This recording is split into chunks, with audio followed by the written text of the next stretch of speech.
Hello everyone, स्वागत है आप सभी का हमारे यूट्यूब चैनल पर। कैसे हैं आप सभी लोग? उम्मीद है आप सभी लोग अच्छे होंगे और आपकी पढ़ाई बहुत अच्छी चल रही होगी। जैसा कि आपको पता है, एम्स में बहुत कम टाइम रह गया है। उसके लिए आपको कंटिन्यू और दिन में बहुत ज़्यादा स्टडी के लिए टाइम निकालना पड़ेगा। सो आज की वीडियो जो है वो जैसा कि मैंने आपको बताया था टेलीग्राम ग्रुप पे, मैं डेली आपको रूटीन प्रोवाइड कर रही हूँ। जो भी आपको एक दिन में कितना आपको पढ़ना है वो मैं आपको मॉर्निंग में देती हूँ और शाम में उसके एमसीक्यूज की क्लासेस लेके आ रही हूँ।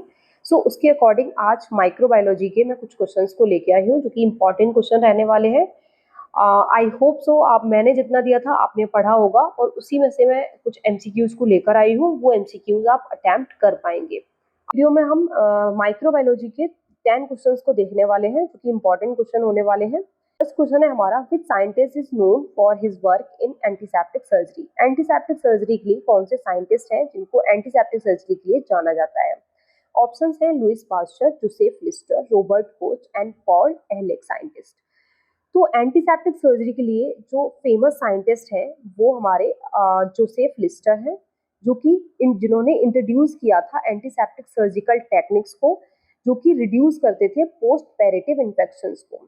सो एंटीसेप्टिक सर्जरी के लिए फेमस साइंटिस्ट हमारे जोसेफ लिस्टर हैं। ऑप्शन नंबर बी हमारा इसमें करेक्ट ऑप्शन है। नेक्स्ट क्वेश्चन है हमारा, which who discovered the first effective treatment for syphilis. Syphilis के लिए इफेक्टिव ट्रीटमेंट किसने डिस्कवर किया? क्वेश्चन में ऑप्शन है हमारे Louis Pasteur, Joseph Lister, Robert Koch and Paul Ehrlich. Option number D इसका करेक्ट ऑप्शन है। पॉल एहलेक साइंटिस्ट जो है उन्होंने सिफिलिस का इफेक्टिव ट्रीटमेंट को डिस्कवर किया था। ये क्वेश्चंस गाइस ऐसे हैं जिनको आप याद करेंगे। इनमें समझने जैसा कुछ नहीं है, ये सिर्फ आप याद रखेंगे और ऐसे क्वेश्चंस को हम लोग भूलते बहुत ज्यादा है। मैं भी बहुत भूलती थी, तो उसका सिंपल सा फंडा यही है कि आप सारे जितने भी हिस्टोरिकल वाले क्वेश्चंस हैं उनको आप लिखेंगे और अपने टेबल के पास उसको चिपका दें, जिससे आप डेली उसको रिवाइज करें। ये क्वेश्चंस आपको डेफिनेटली याद हो जाएंगे। नेक्स्ट क्वेश्चन है हमारा, unstained bacterial preparations are often viewed using. जो अनस्टेन्ड बैक्टीरियल जितने भी स्पेसिमेंस होते हैं जो कि हम बनाते हैं माइक्रोस्कोप में देखने के लिए, तो अनस्टेन का मतलब है हमने उस कॉलोनी को हमने जो उस पे लिया है उसको हमने स्टेन नहीं किया है। तो उसको हम किस माइक्रोस्कोप के थ्रू देखते हैं? ऑप्शंस में है फेस कंट्रास्ट माइक्रोस्कोप, ऑप्टिकल और लाइट माइक्रोस्कोप, इलेक्ट्रॉन माइक्रोस्कोप या फिर फ्लोरोसेंट माइक्रोस्कोप। इसके लिए हमें फेस कंट्रास्ट माइक्रोस्कोप यूज करना होता है। ऑप्शन नंबर ए इसमें करेक्ट ऑप्शन है। फेस कंट्रास्ट माइक्रोस्कोप आइडियल माना जाता है लाइव और अनस्टेन स्पेसिमेंस के लिए। अगर यहाँ अनस्टेन की जगह लाइव स्पेसिमेन आ जाता तब भी ये इसमें आपको ऑप्शन फेस कंट्रास्ट माइक्रोस्कोप ही लगाना था। So first option is correct. Question number 4 है हमारा, fluorescent microscopy required. Fluorescent microscopy के लिए हमें क्या चाहिए होता है? ऑप्शन है हमारे staining with heavy metals, a source of UV light, face contrast technique, dark field illumination. तो फ्लोरोसेंट माइक्रोस्कोपी के लिए हमें यूवी लाइट चाहिए होती है, जो कि एक्साइट करते हैं फ्लोरोसेंट डाइज को, जो कि बाउंड करती है स्पेसिफिक सेल कंपोनेंट से, जिससे क्या होता है विजिबल लाइट इमिट होती है। तो इसका ऑप्शन नंबर बी जो है वो करेक्ट ऑप्शन है, a source of UV light. Next question है हमारा, which type of microscope is used to observe the 3 dimensional surface of a specimen.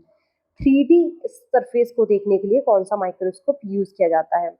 Option है हमारे transmission electron microscope, scanning electron microscope, light microscope, phase contrast microscope. 3D dimensions को देखने के लिए हम scanning electron microscope का use करते हैं। ऑप्शन नंबर बी इसमें करेक्ट ऑप्शन है। तो ये क्वेश्चन याद करने जैसे हैं। Which chemical agent is used for cold sterilization. Cold sterilization में कौन सा केमिकल यूज किया जाता है? ऑप्शंस हैं hydrogen peroxide, chlorine dioxide, ethylene oxide and alcohol. तो कोल्ड स्टरलाइजेशन में हम लोग इथाइलिन ऑक्साइड का इस्तेमाल करते हैं।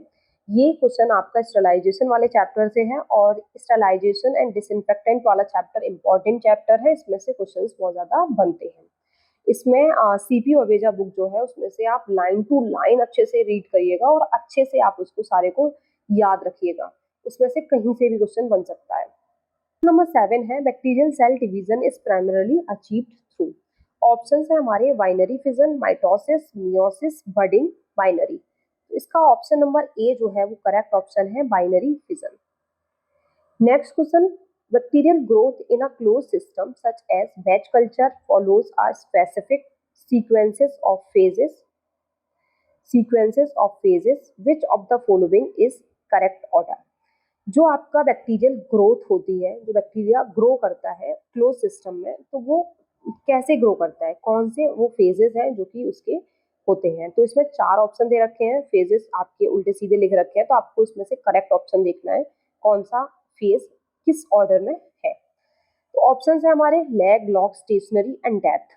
अब जैसा कि आपने ग्रोथ कर्व पढ़ा होगा कौन सा फेज पहले आता है, तो सबसे पहले उसमें लैग फेज आता है। लैग फेज आपका इनिशियली फेज होता है, उसमें बैक्टीरिया जो है वो प्रिपरेशन करता है फॉर ग्रोथ। इसमें सारे जो इतने भी न्यूट्रिएंट चाहिए होते हैं उनकी तैयारी करके मतलब ग्रोथ के लिए एक्टिव होता है। लॉग फेज वो होता है जिसमें एक्सपोनेंशियली बैक्टीरिया ग्रो करता है, एंड स्टेशनरी फेज में बैक्टीरिया रुक जाता है, फिर वो ग्रो नहीं कर रहा है। डेथ फेज में बैक्टीरिया की डेथ हो जाती है। ऑप्शन नंबर ए इसमें करेक्ट ऑप्शन है। नेक्स्ट क्वेश्चन है हमारा, which media is use to detect the production of hydrogen sulphide. Option है MacConkey agar, EMB agar, SIM medium, urea broth. ये हाइड्रोजन सल्फाइड का जो प्रोडक्शन होता है वो हमारा एसआईएम मीडियम में होता है। तो ऑप्शन नंबर सी हमारा करेक्ट ऑप्शन है। Which of the following media is used to culture fastidious organism? fastidious organism के लिए कौन सा मीडिया यूज किया जाता है? तो ऑप्शंस हैं minimal media, enriched media, selective media and differential media. तो जो इनरिच्ड मीडिया होता है इसमें करेक्ट आंसर हमारा इनरिच्ड मीडिया है। तो कुछ ऐसे ऑर्गेनिज्म होते हैं जो कि ऑर्डिनरी न्यूट्रिएंट मीडिया पर ग्रो नहीं करते, उनको कुछ प्रोमोटिंग इंग्रेडिएंट चाहिए होते हैं ग्रोथ करने के लिए।